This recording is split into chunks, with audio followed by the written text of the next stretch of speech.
Hi guys, welcome. Thank you for being here and thank you for making me aware that the comments were turned off on my last video. I promise you I did not do it. Sometimes when it is a sensitive subject, YouTube will turn it off, which wasn't the case either. So after investigation, all I could do was go out of my Google account and back in. And voila, it was back on. Anyway, guys, something very weird, very strange is happening. Have you, like me, been wondering why Harry and Meghan's people are so prominently mentioning that Brian Robbins, the CEO of Paramount, is a neighbor of Harry and Meghan and that they are friends? I mean, lately I've seen it a few times, and strangely, we have not seen it before. So, if they are friendly, then it is a recent thing, and most likely Megan's juvenile way of calling everybody and anybody she has come across once or twice a friend. Anyway, I found it extremely curious that it was mentioned so prominently and so repeatedly. And then one of my brilliant subscribers sent me an email which may very well explain it all. Okay, so on the other side of the pond, we know that Tom Cruise has been building a steadily, apparently growing relationship with the royal family. But having said that, his relationship is not new or an overnight development. No, no, no. His relationship with the royal family goes back many, many, many years. In 1992, Tom and his then wife, Nicole Kidman, met Diana at the London premiere of Far and Away. 5 years later, Tom and Nicole were pictured attending Diana's funeral at Westminster Abbey. Tom also joined Prince Philip at the 75th anniversary of the Outward Bound Trust at Buckingham Palace. And although they did not sit together, Tom, William, Catherine, and George had some friendly interaction at the Euro final football match between Italy and England in July 2021. In May 2022, Tom Cruise manned the microphone at the performance of the Platinum Jubilee celebrations at the Windsor Horse Show. 4 days later, on May the 19th, Tom hosted William and Catherine at the London premiere of Top Gun Maverick.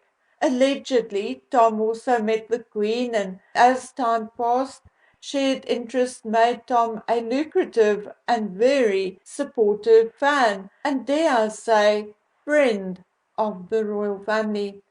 Tom spoke of William and said, "We both love England and we are aviators. We both love flying." Tom also ran into Catherine at tennis matches, another shared interest. And when it comes to King Charles, Tom played a role in the coronation concert the day after Charles's coronation. While in a fighter jet, Tom recorded a message to the king and he said, "Pilot to pilot, Your Majesty, you can be my wingman anytime." It was also clear during this year's Air Ambulance Charity Gala that Tom and William are more and more comfortable in each other's company.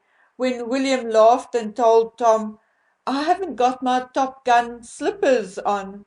And during his speech, William directly addressed Tom, saying, "I should also take this opportunity to give mention to our fellow pilot, Tom Cruise. Tom, huge thanks for supporting us tonight. And Tom, if you wouldn't mind not borrowing either of the new helicopters for the next Mission Impossible, it would be appreciated. We have all seen on our screens that, how can I put it? You seem to have a different take on normal wear and tear to the rest of us, and it's not the kind that buffs out. Now, guys, why am I telling you these two stories in a video? Well, because my subscriber drew my attention to Tom Cruise's relationship with Paramount. Yes, indeed. Tom had a rather checkered on-off relationship with Paramount, but take into account that 5 of his past 7 movies were for Paramount, although he never had a fixed deal or contract with Paramount, and there were times when they kicked him to the curb, for instance, in 2004, I think, and times when he kicked them to the curb. But suffice it to say, he did sign his first deal with them in 1992 and worked with Paramount throughout his Mission Impossible film series.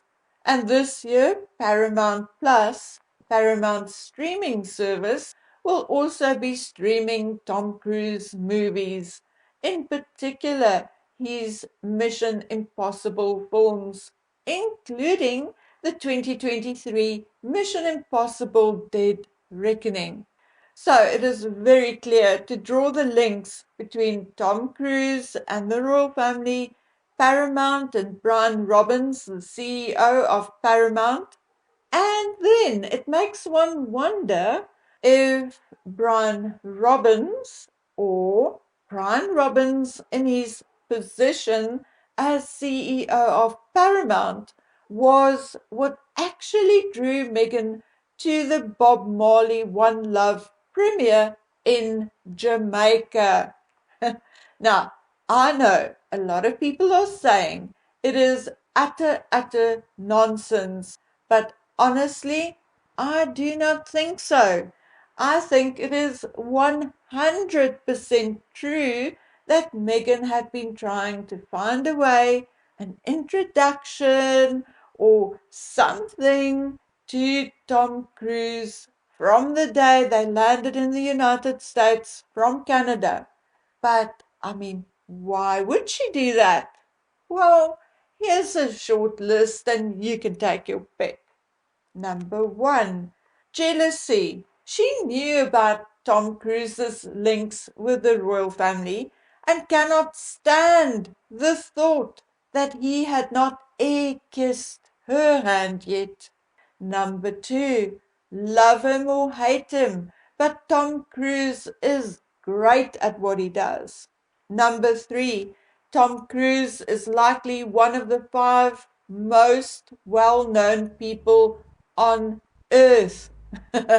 Number 4, Tom Cruise is the 5th richest actor in the world and is worth about $600 million. And did I mention that he is single? Of course, Mexi may have other reasons for sucking up to the boss of Paramount. Maybe she's keeping him on speed dial just in case Netflix rejects her projects again. Maybe she's hoping he can pull some strings and convince a producer or director to cast her in a movie they are making for Paramount. As Paramount Plus is becoming true opposition for Netflix, maybe she was hoping to make the bosses of Netflix jealous or scared that she will ditch them for Paramount Plus. Netflix will be so lucky. It will be more like a prayer answered for them. However, now more than ever, I am convinced Meghan had an ulterior motive for dragging H all the way to Jamaica. She had to have a very good reason because the Los Angeles premiere was much more glamorous, a better theatre, and with Brad Pitt as executive producer attending. Well, although I can't be sure, whether possible introduction to Tom Cruise was indeed the motive, which, taking into account his love of England and the royal family, would rather be more of a mission impossible than anything else, in my opinion. Or maybe Brian Robbins and Paramount was the attraction. I obviously don't know for sure. Maybe it was both, but we'll soon, very soon, find out because Tom Cruise has just signed a brand new deal with Warner Brothers to develop and produce new pictures. Oh boy, the intrigues and delusions of Miss Markle. It is really becoming a comedy writing itself. Okay, guys, I heard about and saw the new website, but we'll talk about that in the next video. So until then, please take good care of yourselves. Bye.